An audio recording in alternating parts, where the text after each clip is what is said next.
for the sake of this series, we have defined margin.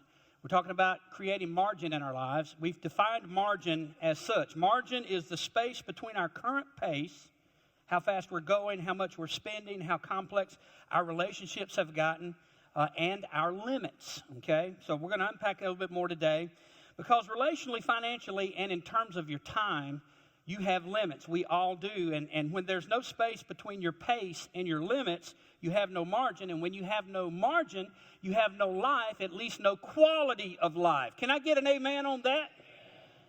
Life is better with margin. And if you're following along on the app, in the sermon notes, you can fill in that blank. Now, when there's no margin, there's more stress and more anxiety. You tend to focus on things that are not nearly as important as the things that you should be focused on when you have no margin in your life. Last week, you remember I told you, and get that video clip ready because I didn't show it in this service. I only showed it in third. But last week I told you that the reason I stay about 4 to 6 feet away from the edge of the stage is so I can make eye contact. That's very important as a public speaker. And when I get closer to the edge, then I have to take my eyes off of the thing that's most important. That's you. And I got to be careful.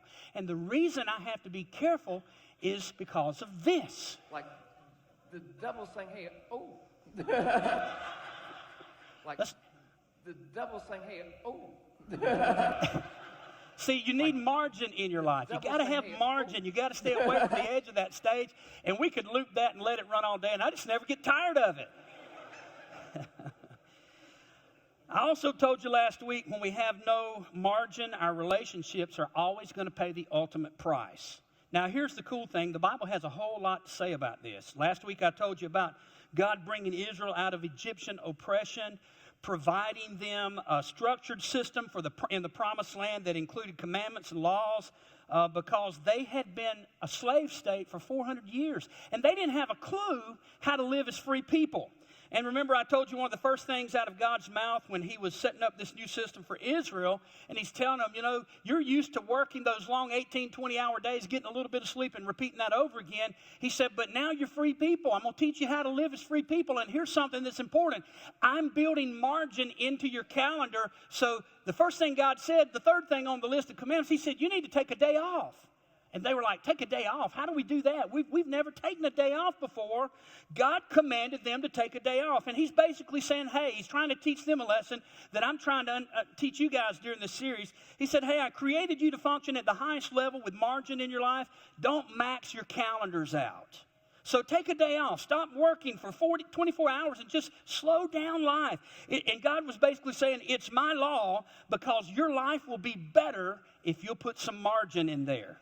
Now, I told you that we were going to talk about creating margin in our schedule, in our relationships, and in our finances. Where do you want to start? Which one? Glad you said schedule because I'm not ready for anything else today. So we're going to talk about our clocks and our calendars. And the reason we're starting here is because our tendency is to cram everything in that we can get in there, and we don't take anything out. We just keep piling on. In other words, let me tell you this. We tend to push our schedules to the limit. Anybody guilty? Absolutely. We do a lot of stuff, but a lot of people aren't enjoying all the stuff that they're trying to do. So how do you know if this is a problem area in your life? Well, it's a problem area when you catch yourself constantly saying things like this. I might be 15 minutes late. Or I'll stop by, but I'll probably have to leave early. Or you look at your daughter and you go, honey, I'm going to show up for the recital, but how many kids are going to perform before you? 8? Oh, good. Well, that gives me time to get there, right? Because I'm going to be late, right? You got too much going on. Or maybe you drive too fast. You eat in the car because you don't have time to sit down and eat with family. Or you're at work and you start thinking, I really need to be at home. Or then you're at home, you start thinking, I got to get back to work. I'm so far behind, I got to get caught up. So you're just trying to cram everything in.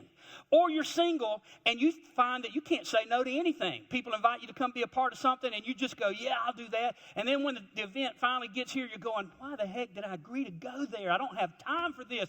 But you're just pulled in and you're cramming all this stuff into your life that you don't really have time for, right? And look, if you're thinking, PT, this really isn't a problem for me right now. I can't imagine anybody in the room not having some measure of this as a problem. Then let's talk about how to make sure it never becomes one. Because this is not a fun way to live. How many of you know that? It is absolutely not a fun way to live. And this isn't going to be a time management seminar type sermon, okay? So don't check out before I even get started. Your company sends you to those seminars, and you come home all excited because you're going to conquer your calendar, right? But you soon realize your personality is not wired for the particular system that they taught you to install, and you tried it for a while, but you just eventually let it phase out. Listen, folks, there's a lot of things we could talk about in this regard, and most of that, if you're in the business world, you've already heard before, so I'm not going there at all. I'm excited about today's message because we're going to talk about one big idea with one application that can change your life, because this will change your time, your calendar, your clock. And you guys know this, but your time is your life. Your time is your life. And as your time goes, so goes your life. As your schedule goes, so goes your life. Are y'all okay out there? Okay, let's press on. We're going to get to this big pearl of wisdom from none other than Moses. And I know what you're probably going to think. You're thinking, what could Moses possibly tell me about time? He doesn't know the schedules of modern day living. He was in a slower paced society. Well, Moses lived to be 120 years old, and his life was basically divided up into 4 completely contrasting seasons. So I want to talk about those and break it down for you just a little bit. In the first season, Moses was adopted and raised in Pharaoh's palace. He was a Hebrew, but he was raised as an Egyptian, and he lived in the top dog's castle. So it was just he was in the palace, which means in the first season of his life, he pretty much had it made, right? Life was pretty easy for him. Everything was going his way. Then Moses, one day, he sees somebody from the palace guard out there abusing a slave, and he thought he was going to kill the slave. Moses ends up getting into a tussle with the dude, and he ends up killing someone from the palace guard, and so he gets expelled from Pharaoh's home, from his castle, and they push him out, which means in the first season, of his life, he had it made. Now, all of a sudden, he's an outsider looking in. So on to the second season of his life. Now, he ends up a shepherd. He's out in the field, and this is boring, monotonous work. Every day, he herded sheep out of the pen and into the pasture to graze, and Moses is just sitting on a hillside watching the sun cross the sky every single day. This is what he does. Then he would round them up at the end of the day, herd them back into the pen, and the next day, he would do the same exact thing. This was Moses' life, monotonous work for 40 years. Now, consider this. Moses did not know what the next season of his life was going to bring. As far as he knew, this was it. This is as good as it gets. This is how he's going to die, sitting in a field watching sheep every single day. In this season of his life, he had to have thought, my grandchildren are going to tell people my papa is a shepherd. And every day he comes home stinking like sheep. He thought that was going to be his life, right? He had no idea that you and I would be talking about him thousands of years later. In the third season of his life, we see him back in Egypt, and he starts off with Pharaoh, God sent me to tell you, let my people go, right? Pharaoh's like, not going to happen. So Moses calls in all the plagues with the signs and wonders from God. And during this season, Moses is the mouthpiece of God. And this is such a spectacular season in his life. It was so powerful that only Charlton Heston could pull this off and show us a little glimpse of what it must have been like, right? Then he's on to the fourth season of his life. They finally get out of Egypt, and they're on their way to the promised land. And he's the leader of a nation that's finally free. They're no longer slaves, and they're on their way to what God called the promised place that he had prepared for them. And suddenly all these people, things don't go exactly the way they wanted. Suddenly all these people are murmuring and complaining incessantly, and God has basically had enough. He says, that's it. I've had it. Bunch of ingrates. No promised land for you. Y'all didn't watch Seinfeld, did you? Jeez. So Moses, for the rest of your life, you're going to lead these people, these complainers, around in the wilderness until all the people that complain die off. And so Moses is like, okay, so let me get this straight. First season, I started out in Pharaoh's palace. Second season, for 40 years, I'm a shepherd tending sheep. Third season, I'm the big dog in this big political scene that's going on right in the middle of Egypt. And there's all this tension, and everybody knows who I am. And now you're telling me the fourth and final season of my story, I'm just going to wander around in the desert with a bunch of complainers? And God goes, yeah, Exactly.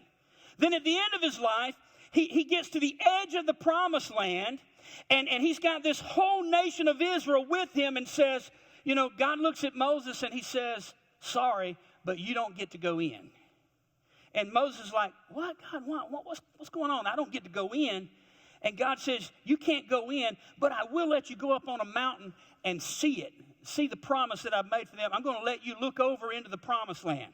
So I want you to understand that Moses has some perspective on time. He has some perspective on time, and he shares it with us in the 90th Psalm. And I want you to listen. This is the context for everything we do or should do as it relates to our time, our clocks, and our calendars today. In fact, you don't have to be a Jesus follower or even believe Moses was a historical character to benefit from what I'm going to teach you today. This is just that good. You really should read the Bible. Did you know that you don't have to believe the Bible to read the Bible?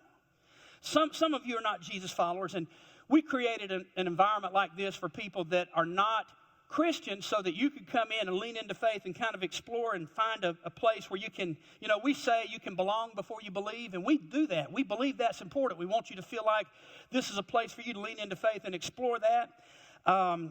And somebody would say, you know, I'm not a Jesus follower, so I don't believe the Bible, and I just started coming here, and you got all these reasons. Somebody says, I like all the pretty girls, okay? We're okay with that, but let me just break the sermon for just a moment and give you some good advice. You need to be very careful because a lot of the pretty girls that we have here that you're checking out, look right here, okay? Very important. Let me tell you why that's important, because this church is full of special forces. It's full.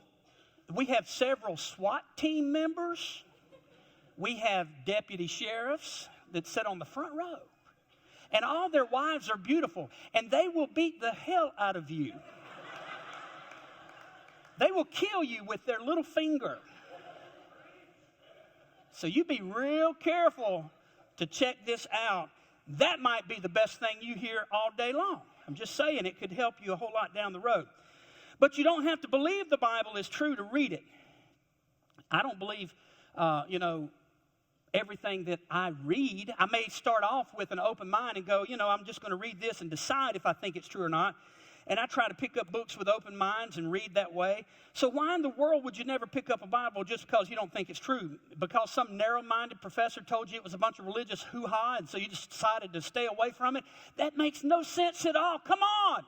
Think about this. You don't have to believe it to read it. Just pick it up and decide for yourself. Don't let somebody else make that decision for you. That's good preaching whether you like it or not. Anyway, I want to share an insight about time from the Old Testament that is absolutely stunning. And if you lean into this, I think you can leave here encouraged by what I'm going to say, because these verses establish the context for what we should and shouldn't include on our calendars. So let's break this down. So let's look at this together. We'll start in verse 1 of chapter 90. And again, Moses is credited with having written this, and this is how he starts. He says, Lord, you have been our dwelling place throughout all generations. He's talking about the nation of Israel. He's like, Lord, we live within the context of who you are. You're the heart of our existence. You're the core of everything we do. We have no life that's not built around you. He continues in verses 2 through 3. He said, before the mountains were born, or you brought forth the whole world from everlasting to everlasting, you were God. You turned people back to dust, saying, return to dust, you mortals. Now, this is a little offensive to us and our modern way of thinking, but it wasn't offensive to Moses. This was his way of saying that God controls the beginning and the end, because God is Alpha and Omega. He is the beginning and the end. He's the first and the last. He's simply acknowledging, God, you control the days of our lives.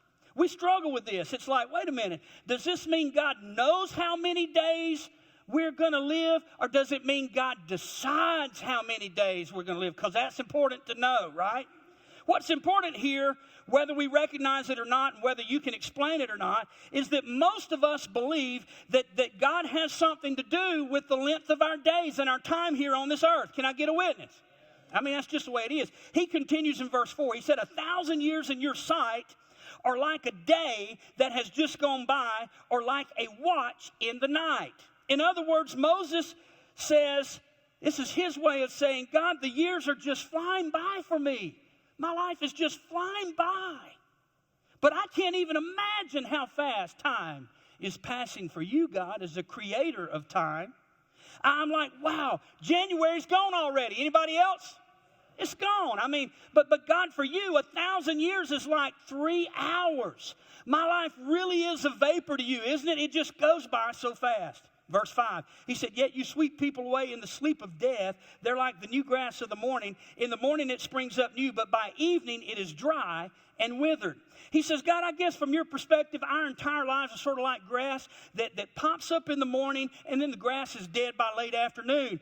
Aren't you glad that you came here today for this very encouraging word?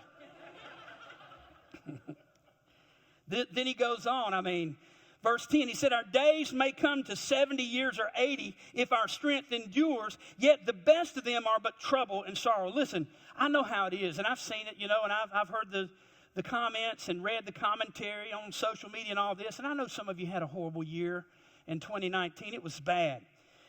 And you limped into 2020 feeling like your life just sucks, and I get that. I understand what you've been through, and I've seen it, and some of you, I've walked with you through those low spots. But Moses is like, I know you think you've got it bad. Let me tell you my story. Moses is like, 40 years I spent keeping sheep, stinking like sheep. Then things pick up for me, and I'm at the center of one of the most intriguing political seasons, if not the most intriguing political season in history. I got to be God's mouthpiece. I stood before Pharaoh, and all these miraculous things happened that I subpoenaed from heaven and God allowed to happen. He said, and I got to tell Pharaoh, God said, let my people go. And it was powerful to be in that position. Then 40 years of walking around in circles with a bunch of complainers, and I get to the promised land finally after living with these people for 40 years, and God looks at me and says, sorry, no promised land for you, right? So what's your story of heartache and pain again, Moses would ask you today? And we would say to Moses, never mind, because mine doesn't stack up. Moses is like, hey, don't lose faith just because you're dwarfed by God's magnitude and the brevity of life. Looking at this again, talking about the year, verse 10, it says, for they quickly pass and we fly away. And we fly away. How many of you were brought up in church and sang the song, I'll Fly Away? If you were like me and you were raised in a Pentecostal church, it was some glad morning when this life is o'er, I'll fly away. If you were brought up in the Baptist church, it was some glad morning when this life is o'er. Pentecostals, we speed up everything. Every song. It was... all we needed was a drum and a bass guitar, and we could have church, okay? So I'm just saying. And we got so many people from many different denominational backgrounds here. I don't know how you sang it or if you did, but this is where the song originated from, right here. You were singing a verse from Moses, and you didn't even know it. And here's his point, that time and life pass quickly. Now he continues, verse 11. If only we knew the power of your anger, your wrath is as great as the fear that is your due. Now, I'm hardly one to talk, but that seems like a very poorly structured sentence. And my grammar, sometimes you have to decipher. Actually, this is a difficult Hebrew verse to translate into modern English today. And lots of different English translations have taken this on, but I don't think any did it any better than the NIV. So let me simplify what Moses is saying and kind of catch everybody up in case you kind of got lost in translation. Moses says, if we can see God as he is, we would give him the reverence he is due. God is everlasting to everlasting. He's Alpha, Omega. He's the beginning and the end, right? He said, I'm like a piece of grass here today, gone tomorrow. My life is just a vapor. My life is really passing by very fast to me, but even more to God, because 3 hours, to God is like 1,000 years for us. So Moses kind of pauses in this big grand explanation, and he says, wow, I only have a tiny slice of time to do something with in this life. Therefore, shouldn't I, in my blip of existence, make sure that I spend some time giving God some glory? I mean, I got to make sure I get that in. This is important. I need to give God the glory he's due. Then he comes to the application, and this is kind of where we always land. And how can I walk out of here with something that's going to help make my life better? He starts in verse 12. Here's his application. He said, teach us to number our days. Teach us to number our days. Teach us to live as if our days are numbered. And the thing is, people in our culture today, they act as if they're going to live forever. Like we're always going to have each other. We're always going to have, our parents. And we're always going to have our children. We're always going to have those kids. And there's people in the room that would tell you quickly that's not so. Our time is not unlimited. But Moses is trying to tell us that our days are numbered, even though we live as if our time on this earth has no constraint whatsoever. Now, he says this. He's saying to all of us in the room, he said, that's a huge mistake for you to approach life like that. Cut it out. You're getting it wrong. You need to learn to live as if your days are numbered, or as the great theologian Tim McGraw says, live like you were dying, right? And think about this, ladies. Let me give you a couple of simplified sermon illustrations here. After your man proposed and you set the date on the calendar, you began to number your days. You were very intentional about what was going to happen. You knew exactly how many days until you were looked upon as the bride. It was your moment. You knew exactly what you had to get done in that time span. And you organized the time to a T between will you marry me and the moment that said, will you take this man? Right? Everything in between those two statements, you absolutely had it on a plan, on a calendar, and you numbered those days. And in that interval of time, you planned accordingly because you knew your days were numbered. You planned in light of the fact that there was a time period that was going to eventually come to an end, and you did not have unlimited time, and you knew to be diligent and intentional to make sure that those days were numbered. If you've ever studied for an exam, anybody? They told you when the exam was going to be, and you thought, okay, I got 2 weeks to get ready. You knew the opportunity to study was eventually going to come to an end, and that window of opportunity was going to close, so you numbered your days. If you've ever had to speak publicly, and they put a date on the calendar for you to speak to, 1,000 people, then your days to prepare were numbered, right? You knew eventually preparation time was going to be over, and the event was going to happen. Your time was limited, so Moses takes those kind of things, and he tries to explain it in a vernacular that we can all understand, and I'm trying to help you with the translation side of it. And he asked us in a pointed way this question: what if you lived all of the days of your life like your days were numbered? What would you change? What would happen? And listen, this will actually help you to do a better job of living day to day, right? It's going to help you do a better job of living day to day. And he says, teach us to number our days. Then here's the promise in verse 12. Teach us to number our days that we may gain a heart of wisdom. We're going to gain wisdom about what we should put in, about what we should take out, and about what should be prioritized on our calendars. Moses says, when you begin to number your days, when you really begin to number your days, you immediately are going to gain wisdom and perspective. It's like, wait a minute, I can't spend my time doing that anymore. That doesn't have value. It doesn't add any value to my life. Why would I want to waste my time doing that? I need to spend more time doing this. So here's kind of a summary statement for everything Moses just taught us. Remembering our time is limited provides us with wisdom to know how to spend our limited time. It's like money. When it comes to money, most of us know that our money is limited. Now, if you're a person and you say, not really for me, today is my wife's birthday. And you can help a brother out if you have unlimited funds. Just stop by and see me, and I'll let you be a part of any of, the fun and celebrating and eating out and all that stuff. But we'll let you pick up the tab if you have unlimited funds, because most people have very limited funds, and it's just not something. When it comes to time, just like money, we forget our time is limited, which means I need to limit how I spend my time. Now, I know what some of you are thinking. You've been sitting there and you've kind of zoned out a little bit, and you're going, this dude is taking up too much of my time. I need to get out of here. How much longer? And you keep looking at your watch, and I've got things to do. Geez Louise. Well, I understand that.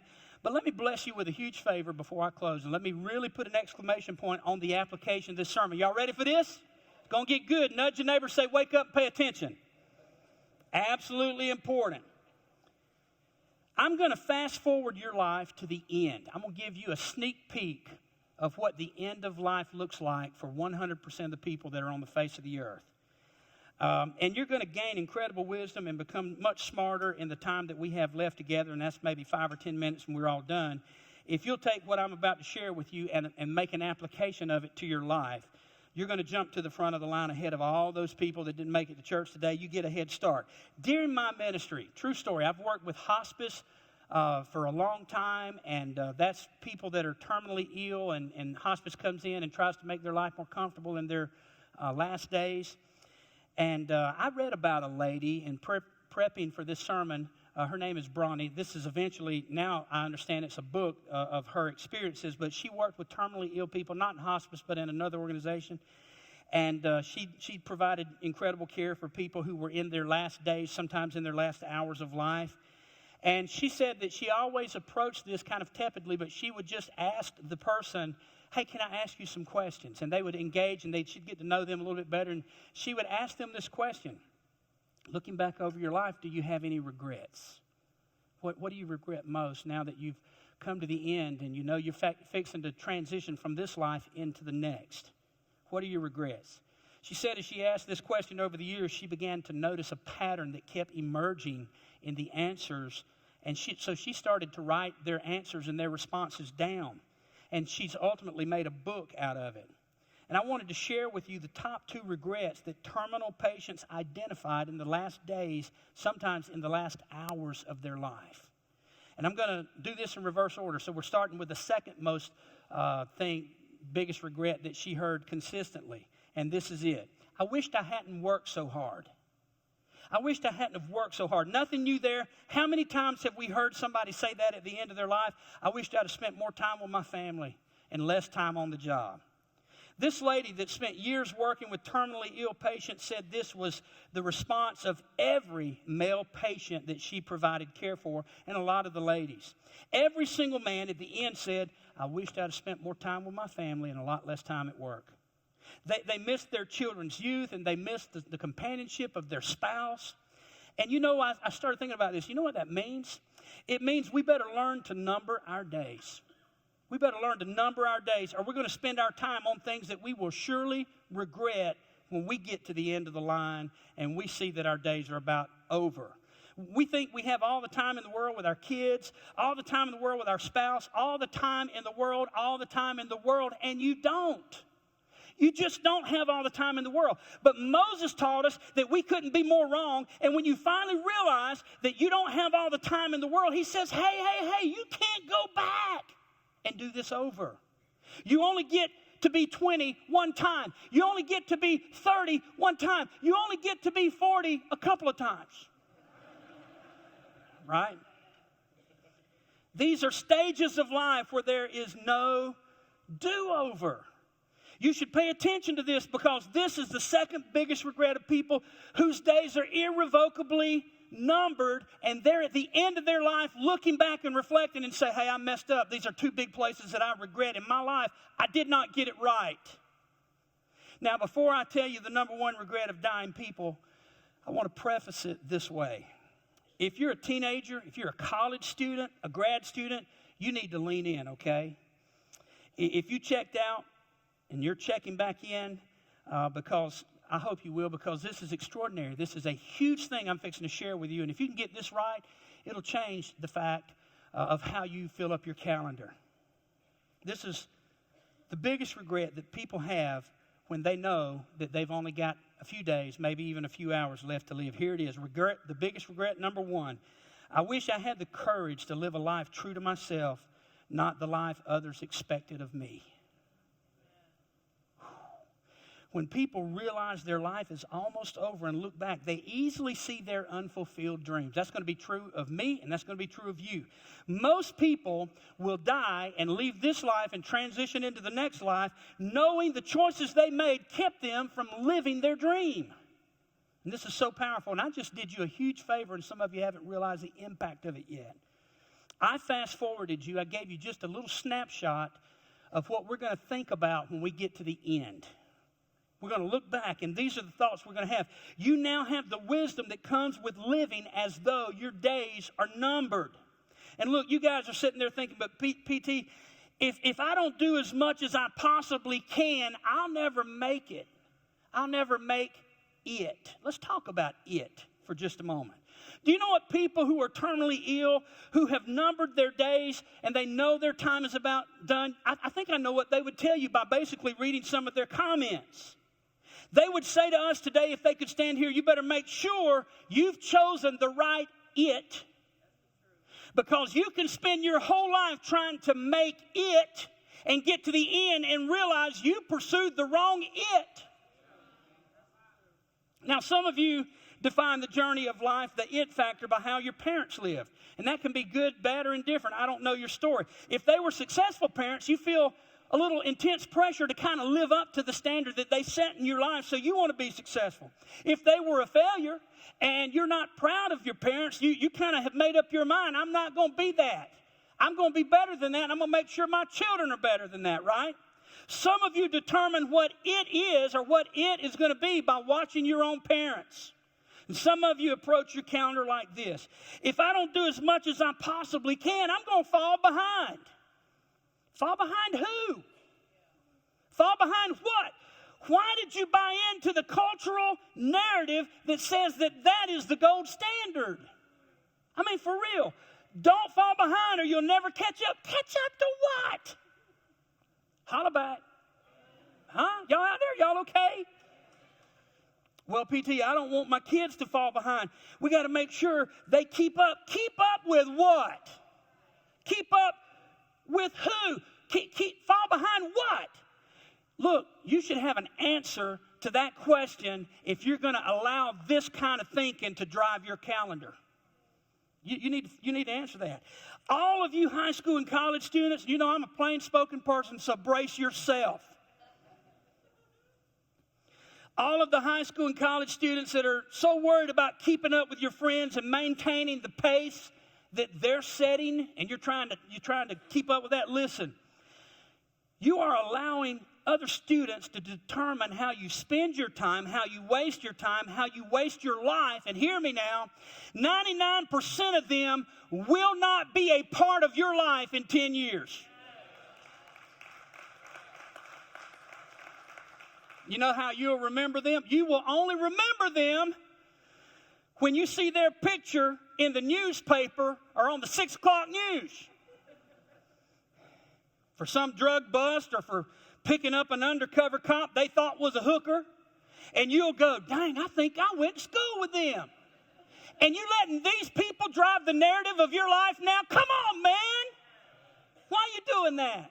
How stupid am I, not you? How stupid am I that I would even bring it up? I guess is what I wanted to say. I'm just saying, you're not stupid. I'm stupid for even talking about it. I was going to say, how stupid are you? But y'all are smart. So I think you get it. I reeled it in. I'm trying to be a good pastor today. Look, why are you trying to keep up with the pace others are setting for your life? Why? Why are you allowing these people to rob you of a precious gift that God has allowed it to you, the gift of time? I promise you this, somewhere down the line, you're going to be forced to look at the time you have left. You're not going to have a choice. You're going to be forced to number your days. You'll see the end sneaking up on you. It'll jump up and it'll bite you on the bottom. And you're going to finish with this regret if you don't fix your calendars and your clocks today. I wish I had the courage to live a life true to myself, not the life others expected of me. And if you're a Jesus follower, if you believe God has a plan for your life, then you must understand this. You must understand how important this is, because God has something that He wants for you. And if you don't figure out how to live out God's plan for your life, people around you will squeeze you into their plan for your life. And who you want to live for? You want to live a life for God who has the best, He has your best interest at stake and in mind? Or do you want to live for people that their goal is to make sure your life benefits them the most? I mean, why would you do that? I've given you a card, okay? Everybody, you should have got a card. If you didn't, raise your hand, and the guys will bring one to you real quick. It says no margin, no life. And there's a little plus in the first line up there. I want you, this is your homework this week, okay? Keep your hands up, and they'll get it to you. And I want you to do this at home, so keep your hands up, and you can walk out of here with a card if you missed it on the way in. But the first line is a little plus, and I want you to answer this question.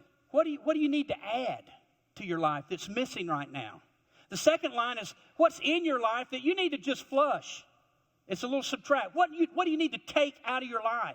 The third line is what's in your life that you don't need to get rid of, but you need to quit doing so much of it because it monopolizes your calendar.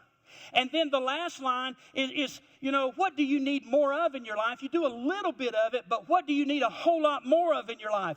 I'm giving you a resource, just a little simple card to help you number your days. Keep those hands up and they'll get them to you, I promise.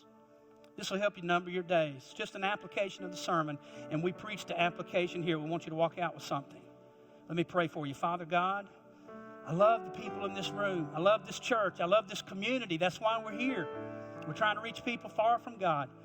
And Lord, would you help us to be the people you've called us to be and be the church that you intend for us to be. And God, some of our calendars, I would dare say most of our calendars are slammed with stuff, a lot of activity, and we're not even enjoying a whole bunch of that. A lot of parents are dropping their kids off at activities just about every day, and they want the best for them, but the best thing for some of these kids is to be able to spend time with mom and dad, not with everybody else. And we got to fix some of this stuff. Help us, God, to see the value of family, the value of time, because our days are not unlimited. Some of us are wasting way too much time on politics, and we're fighting with people, and we're ranting and raving, and we're getting our opinion out there. And so help me God, I'm not going to get to the end of my life and look back and say, I wished I hadn't spent so much time fighting politics with people. I'm not going to be that person. I don't care who don't like it. I'm not going to be that pastor. But I am going to focus on helping people who are far from God, and I'm going to keep politics out of this pulpit. So help me God. I pray in Jesus' name, Lord, that you'll help us to focus on who you've called us to be so that we can make a difference in the lives of people who are far from God and help them to lean into the cross. In Jesus' name.